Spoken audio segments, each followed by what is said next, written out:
वालेकुम।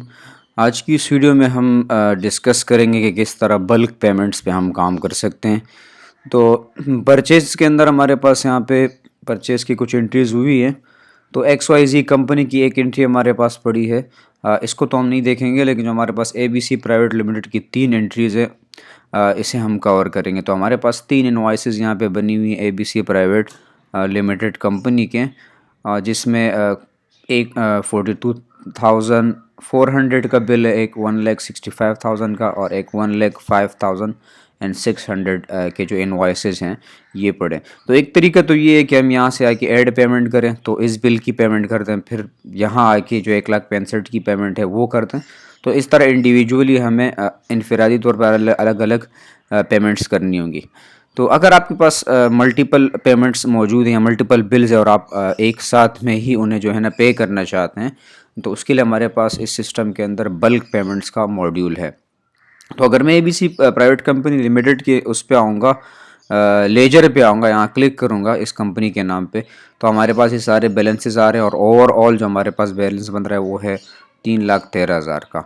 तो अब मैं आ जाऊँगा यहाँ नीचे बल्क पेमेंट्स पे और एड बल्क पेमेंट। तो बल्क पेमेंट में सबसे पहले आपने सेलेक्ट करना होगा कि आप जो बल्क पेमेंट कर रहे हैं, चूँकि वो सेल के लिए भी हम कर सकते हैं और परचेस के लिए भी कर सकते हैं, तो वो सेलेक्ट करेंगे हम। तो हमें चूँकि अभी परचेस के लिए करना है तो परचेस सेलेक्ट करेंगे, कंपनी का नाम। तो इस केस में हमारे पास एबीसी प्राइवेट लिमिटेड कंपनी है और अमाउंट मैं जो भी बल्क में देना चाह रहा हूँ वो है फॉर एग्जांपल 3 लाख। तो 3 लाख की पेमेंट मैं करना चाह रहा हूँ और मेरा जो ओवरऑल बैलेंस है तीनों बिल्स का या इनवॉइसेस का वो 3,13,000 बन रहा है।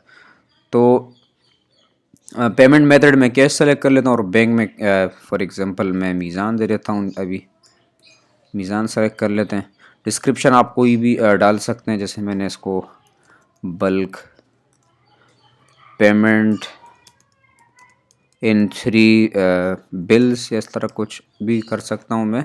ऐड कर देंगे हम और बल्क पेमेंट्स की एंट्रीज़ में आएंगे तो हमारे पास ये बल्क पेमेंट ऐड हो चुकी है, जो कि एबीसी प्राइवेट कंपनी को हमने की है और 3 लाख हमने इस कंपनी को पे किए हैं और बैंक वगैरह और उसकी सारी डिटेल्स आ रही हैं। और यहाँ क्लिक करेंगे तो इस बल्क पेमेंट की पूरी डिटेल हमारे पास आ रही है। इस एंट्री को आप ऑब्वियसली एडिट नहीं कर सकते क्योंकि इस ट्रैक करना मुश्किल है कि पीछे कौन कौन सी एंट्रीज़ के अंदर इसने पेमेंट्स जो हैं वो की हैं।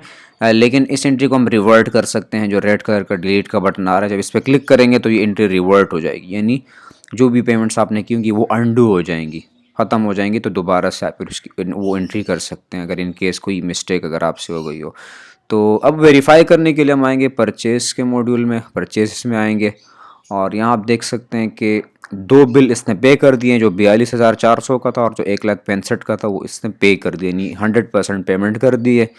और जो हमारे पास दूसरा बन रहा था उस 1,05,600 का, उसमें इसने 92,600 पे कर दिए और 13,000 उसमें बैलेंस रह गया, यानी जो 3 लाख रुपए थे वो ओवरऑल इसने डिस्ट्रीब्यूट कर दिया, तकसीम कर दिया इन तीनों बिल्स में। तो जितने बिल्स पे हो सकते थे, पेड हो सकते थे, 100% वो इसने कर दिए और जो 100% नहीं हो सकते थे तो उसने पार्शियली इसमें पे कर दिया।